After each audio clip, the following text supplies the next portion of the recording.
더불어민주당이 친문 좌장으로 꼽히는 홍영표 의원을 사실상 컷오프하기로 했습니다. 역시 공천에서 배제된 친문 임종석 전 대통령 비서실장은 잠시 뒤에 기자회견을 열고 입장을 밝힙니다. 취재기자 연결합니다. 김경수 기자. 네, 국회입니다. 먼저 민주당이 오늘 추가 공천 심사 결과를 발표했는데 자세한 내용 전해주시죠. 네, 민주당 공천관리위원회가 오전 11시에 전국 9곳의 추가 공천 심사 결과를 발표했습니다. 서울 종로의 노무현 전 대통령 사위인 곽상원 변호사가, 경기도 구리와 김포 을에는 윤호중, 박상혁 현역 의원이 각각 공천장을 받게 됐습니다. 이와 함께 공관위는 일부 지역구들을 전략지역으로 지정해달라고 당 전략공천관리위에 요청하기로 했습니다. 친문 좌장 홍영표 의원의 인천 부평을과 김근택의 기동민 의원의 서울 성북을, 친명 안민석 의원의 경기 오산 등이 포함됐습니다. 전략지역으로 지정되면 해당 지역구 현역 의원은 사실상 공천 배제되기 때문에 당사자들의 거센 반발이 예상됩니다. 한편 어제 민주당이 서울 중성동갑의 전현희 전 국민권익위원장을 전략 공천하며 이 지역 공천이 무산된 임종석 전 대통령 비서실장은 잠시 뒤 오전 11시 40분 국회에서 기자회견을 합니다. 어제 당의 공천 배제 결정에 대한 입장과 향후 거취 계획 등을 밝힐 것으로 보입니다.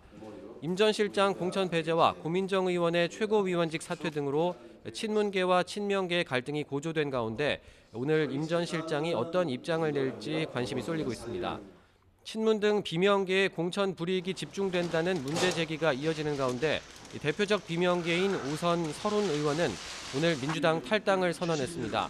설 의원은 이재명 대표가 연산군처럼 자신에 반하는 인물들을 모두 쳐내고 아부하는 사람들만 곁에 두고 전체주의적 사당을 만들었다며 탈당 이유를 밝혔습니다. 네, 국민의힘은 오늘 영남권이 포함된 2차 경선 결과를 발표하죠. 네, 국민의힘은 오늘 오후 전통적 강세 지역인 대구 경북과 부산 경남 등 24개 지역구의 경선 결과를 발표합니다. 김기현 전 대표와 박맹우 전 울산시장이 맞붙는 울산 남구 을 등이 관심 지역입니다. 김은혜 전 대통령실 홍보수석과 김민수 당 대변인이 경쟁하는 경기 성남 분당 을의 경선 결과도 주목받고 있습니다. 지금까지 국민의힘 공천 과정에서 지역구 현역 의원이 탈락한 사례는 한 번도 없어서 이른바 현역 불패라는 지적도 나오고 있는데요. 이에 대해 장동혁 사무총장은 오늘 아침 기자들과 만나 불출마를 선언한 현역도 교체로 봐야 한다며 민주당에 비해 잡음 없이 공천이 이루어지는 점에 주목해달라고 밝혔습니다. 또 아직 공천 방식이 결정되지 않은 울산 남구 갑 3선 이채익 의원에 대해선 여러 가지 검토를 하고 있다며 공천 배제 가능성도 열어뒀습니다. 국민의힘은 국민이 총선 후보를 추천하는 국민추천제를 서울 강남뿐만 아니라 영남권으로 확대하는 것도 고려하고 있습니다.